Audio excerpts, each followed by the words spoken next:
Hello दोस्तों, मैं history notes में आपका स्वागत है।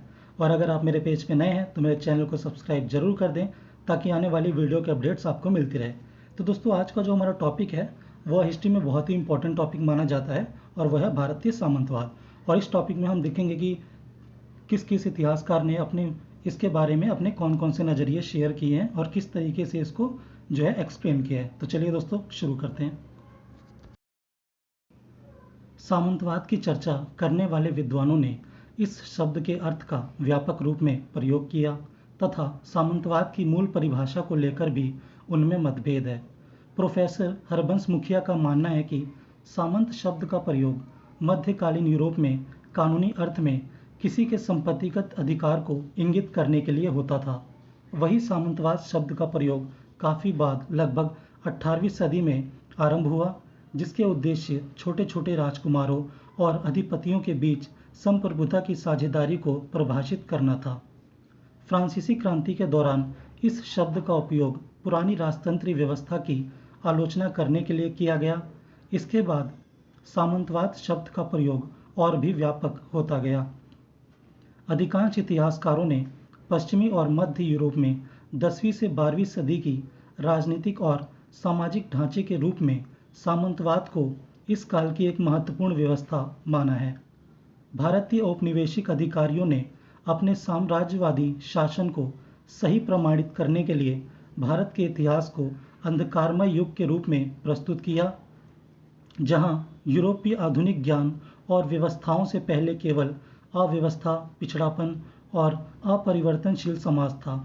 भारत के संदर्भ में कर्नल जेम्स टॉड ने राजस्थान के इतिहास का संकलन किया और उसमें माना कि राजस्थान में भी यूरोप सामंतवादी व्यवस्थाएं और संबंध दृष्टिगोचर है।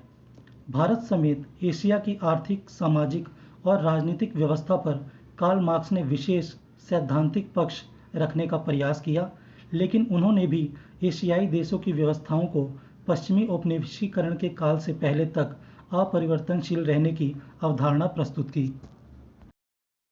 मार्क्स के अनुसार एशियाई देशों में सभी संपत्ति और भूमि का वास्तविक स्वामी राजन था, अथवा वहां भू संपत्ति व्यक्तिगत अधिकार में न होकर समुदाय की थी। ऐसे समाज में वर्ग संघर्ष संभव नहीं था।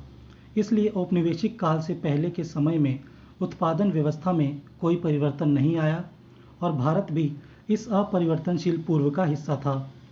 इस उत्पादन पद्धति के अंतर्गत भारत में निरंकुश शासकों के अधीन गतिहीन अर्थव्यवस्था थी, जहां मुख्यतः वस्तु उत्पादन बाजार और व्यापार के लिए नहीं किया जाता था, अपितु एशिया की अर्थव्यवस्था कृषि प्रधान थी, जहां सीमित आवश्यकता की पूर्ति के लिए ग्राम आत्मनिर्भर थे।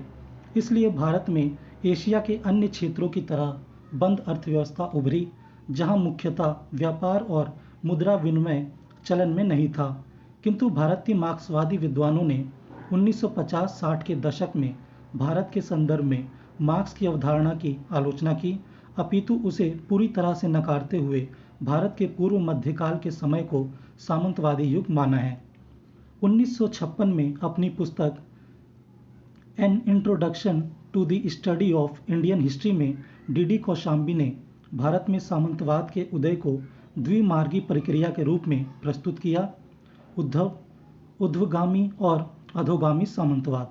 सामंतवाद के उदय में राजा द्वारा अधिकारियों की सेवा और सैन्य शक्ति हेतु उन्हें वेतन की जगह भूमि अनुदान के साथ साथ उस भूक्षेत्र पर विभिन्न अधिकार प्रदान करने से राजा द्वारा स्वयं शक्ति और अधिकारों का विकेंद्रीकरण, क्षेत्रीय अभिजात वर्ग का शक्तिशाली होना तथा ग्रामीण अर्थव्यवस्था के विकास को प्रमुख कारक माना गया। राजा अपने अधीनस्थ सामंतों से नजराना लेते थे, जिसके चलते उन्हें अपने अधिकार क्षेत्र में राज करने की स्वतंत्रता थी। यह ऊर्ध्वगामी सामंतवाद था। यह राजनीतिक निर्णयों का परिणाम था। आगे चलकर राजा और किसान के मध्य ग्रामीण समाज में बिचौलियों की श्रृंखला उभरी, जो राज्य के लिए किसानों पर बल प्रयोग का जरिया भी थे। सामंतवाद की इस सामाजिक और आर्थिक प्रक्रिया को अधोगामी सामंतवाद की प्रक्रिया मानते हैं। 1964 में अपनी पुस्तक इंडियन फ्यूडलिज्म में आर एस शर्मा ने सामंतवाद का विस्तार पूर्वक विश्लेषण करने का प्रयास किया। शर्मा ने हेनरी पिरेन के यूरोप में सामंतवाद की अवधारणा को अपनाया और उसी के आधार पर भारत के सामंतवाद को समझने का प्रयास किया। उनका मानना था कि भारत में गुप्त साम्राज्य के पतन के साथ साथ लंबी दूरी का व्यापार और शहरीकरण अवरुद्ध हो गया, साथ ही मुद्रा विनिमय भी ठप होता गया।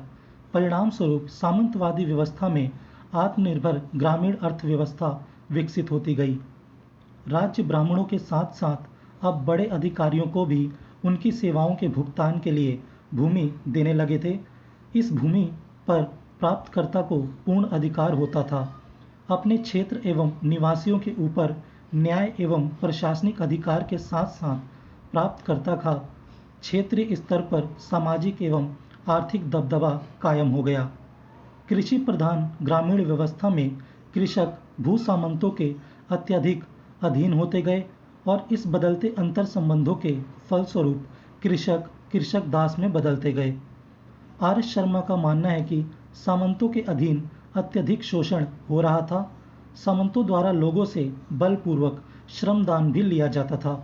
अतः शर्मा के अनुसार सामंतवाद के अंतर संबंधित मुख्य कारण एवं लक्षण थे: भूमि एवं अधिकारों का वितरण, सत्ता का विकेंद्रीकरण, उप सामंतीकरण, कृषक दास एवं बलपूर्वक श्रम और नगरों का पतन तथा मुद्रा ह्रास। शर्मा मानते हैं कि सामंतवाद का पतन 11वीं सदी में व्यापार और नगरों के पुनरुत्थान के साथ ही संभव हो पाया। 1971 में हरबंस मुखिया ने अपने लेख द्वारा भारतीय मार्क्सवादियों की भारतीय सामंतवाद के विचार पर गंभीर प्रश्न खड़े किए। खासकर भारतीय सामंतवाद पर आर एस शर्मा के विचारों की उन्होंने कड़ी आलोचना की। उन्होंने पूछा, क्या भारत के इतिहास में वास्तविक रूप में कभी सामंतवाद था? मुखिया सामंतवाद को पूंजीवाद की भांति एक सार्वभौमिक व्यवस्था ना मानते हुए केवल क्षेत्रीय व्यवस्था के रूप में देखते हैं, जहां उत्पादन अत्यधिक लाभ पर नियंत्रण के लिए नहीं बल्कि उपभोग की प्रवृत्ति से प्रेरित था। इसमें उत्पादन वृद्धि एवं बाजार विस्तार द्वारा सार्वभौमिक व्यवस्था के रूप में उभरना संभव नहीं है। मुखिया का मानना है कि अगर सामंतवाद अलग अलग स्थानों में अलग प्रकार का था तो व्यवस्था के रूप में भी उसकी एक सटीक परिभाषा देना मुश्किल है। मुखिया के अनुसार भारत में यूरोप की तुलना में खेती साल के अधिक महीनों तक की जाती थी। साथ ही खेती के लिए उर्वरक भूमि तथा कृषि श्रम के लिए जनसंख्या भी यूरोप की तुलना में बहुत अधिक थी। भारत में कुबड़ वाले बैल का उपयोग होता था, जिससे अधिक संतुलन के साथ हल का उपयोग होने के कारण खेत जोतने की क्षमता यूरोप की तुलना में अधिक थी। भूमि उत्पादकता की दर भी भारत में अधिक थी। भारत में अधिकांश जगह साल में 2 बार खेती की जाती थी। जैसा दबाव यूरोप के कृषक समाज पर था, वह दबाव भारतीय कृषक समाज पर नहीं था। इसलिए कृषक दास और कृषि में बलपूर्वक श्रम प्रथा का उभरना भारत में संभव नहीं था। इसके अतिरिक्त भारत में बंधुआ श्रम गैर उत्पादक कार्यों के लिए अधिक प्रयोग होता था। मुखिया का मानना है कि भारतीय किसानों का श्रम उनके अपने नियंत्रण में था। हरबंस मुखिया के इस लेख के बाद आर एस शर्मा ने भारतीय सामंतवाद कितना सामंती था के रूप में अपने विचारों को पुनः नवीन दृष्टिकोण एवं शोध अध्ययन के साथ प्रस्तुत किया तथा भारतीय सामंतवाद को उन्होंने सामाजिक एवं आर्थिक संकटों के कारण उत्पन्न हुई एक आर्थिक प्रक्रिया के रूप में देखने पर अधिक बल दिया। अपने पुराने तर्कों को संशोधित करते हुए हाल ही में उन्होंने सामंती समाज के विचारात्मक एवं सांस्कृतिक पहलुओं की ओर अपना ध्यान मोड़ा। उनके अनुसार सामंती मानसिकता, कला एवं वास्तुशिल्प में पदानुक्रम के तथ्य विद्यमान थे तथा सामंती समाज के वैचारिक आधार में स्वामी के प्रति कृतज्ञता एवं निष्ठा दृष्टिगोचर होती है। भारत की सामंतवाद के पक्षधर कई विद्वानों ने सांस्कृतिक पहलुओं के माध्यम से भी सामंतवाद का अध्ययन करने का प्रयास आरंभ किया। उनके द्वारा भक्ति काल में स्वामी के प्रति अधीनता एवं निष्ठा संबंधित विचारधारा को ब्राह्मणवादी प्रभुत्व के आधार स्तंभ के रूप में देखा गया। उनके अनुसार ईश्वर के प्रति समर्पण और निष्ठा को सामंतों के प्रति मोड़ना कठिन नहीं था। अपने अध्ययनों में इतिहासकार बीडी चट्टोपाध्याय ने इस काल में संपूर्ण भारत में सिक्कों की कमी और नगरों के पतन के विचार का खंडन किया है तथा रणवीर चक्रवर्ती ने सामंती काल में भारत में व्यापार के विकसित होने के उदाहरण प्रस्तुत किए हैं। भारत में कौड़ी का मुद्रा के रूप में उपयोग लंबी दूरी के व्यापार में पूर्व मध्यकाल में भी होता रहा था। भारतीय मार्क्सवादी इतिहासकारों ने सामंतवादी काल में राज्यों के पतन की बात पर बल दिया था, लेकिन बाद के कई शोध कार्यों के आधार पर विद्वानों ने इसी काल में भारत में नवीन राज्य निर्माण की प्रक्रिया को उजागर किया। बर्टन स्टीन ने अपने दक्षिण भारत के शोध कार्य में भारत के संदर्भ में खंडित राज्य निर्माण की अवधारणा प्रस्तुत की। उनके अनुसार भारत में औपनिवेशिक काल से पहले तक राजन केवल नाम मात्र का स्वामी होता था। वास्तविक रूप में उसकी राजनीतिक संप्रभुता केवल उसके राज्य के मुख्य केंद्रीय क्षेत्र तक सीमित थी, लेकिन राज्य के अधिकांश भूभाग पर उसकी धार्मिक संप्रभुता कायम थी।